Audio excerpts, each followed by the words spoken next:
জীবনে কোনো কিছু ফেলনা না, জীবনের ডানা কাটাটাও ফেলনা না, আবার জীবনে আকাশটাও দরকার। সবাই একসঙ্গে ভালো মতো থাকি, আমরা যেন নষ্ট করে হারায় যেন না খুঁজি। আমার অ্যানালাইসিস, একজন অভিনেতা হিসেবে এখানে আমরা বলছি তিনটা ভূত। এটা আমার এক একটা ক্যারেক্টার এক এক ধরনের আমরা অ্যানালাইসিস করি, তো আমার যেটা মনে হচ্ছে এটা আসলে আমাদের বিবেক, জাগ্রত বিবেক, এবং এটা হচ্ছে একটা অ্যাঞ্জেল।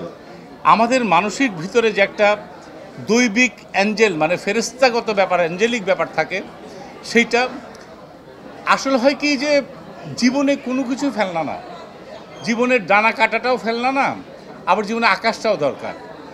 কোনো কিছু ফেলনা হিসেবে নেওয়া যাবে না। প্রত্যেকটা মুহূর্ত খুব ইম্পর্টেন্ট, কোনোটাই যে বেশি ইম্পর্টেন্ট কোনোটা কম না, সব মিলেই এক। হাতের 5টা আঙুল, এই আঙুলে ব্যথা হলে কিন্তু আমরা খেতে পারবো না বা লিখতে পারবো না, এটা হলেও লিখতে পারবো না। যখন কষ্ট হয় তখন বুঝি, যখন থাকে তখন বুঝি না।